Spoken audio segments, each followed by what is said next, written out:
Hi. I bought this watch about 2 years ago. It is an Invicta Pro Diver 1994. But a few days ago my watch stopped working and the rotor that winds up the watch made an unusual noise when it turned and seemed off-center. I thought I would have to buy a new watch.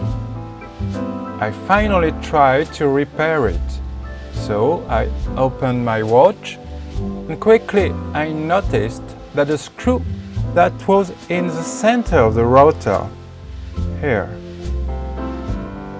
was loosened. So I screwed it back in and everything came back in order.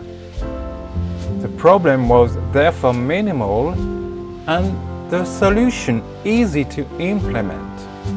I hope this will help you in case you're facing a similar issue. Bye bye!